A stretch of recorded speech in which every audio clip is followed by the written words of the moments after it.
Assalamu aleyküm demek yakşılık öğrenmez sizge, sizin ü külpetinizge.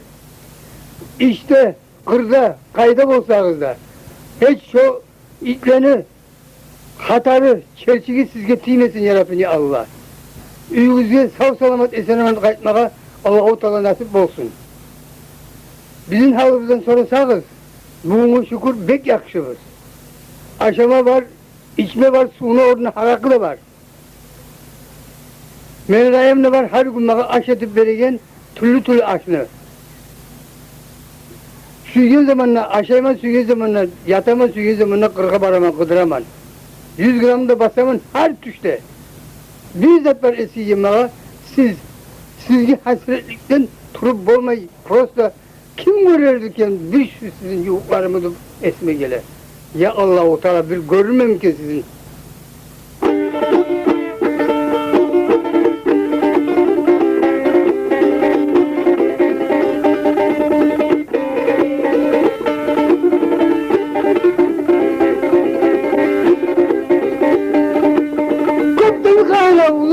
Turaman, nege gelmeysiz bizge, nege gelmeysiz bizge. Dansko yüzüm yecimik, bir hasretmen sizge, hasretmen sizge.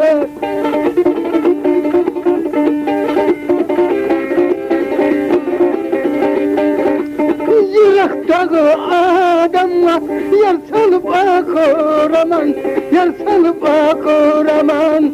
Gelini gizlip kardeşlerim, ben sizin çakıraman, ben sizin çakıraman.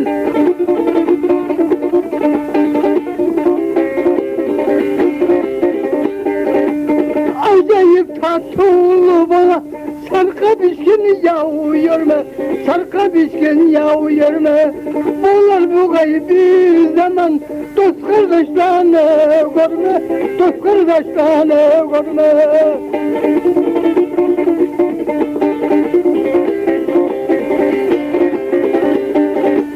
Uçakın avrup gelsin, tisin durmaz dayı uçav, tisin durmaz dayı uçav.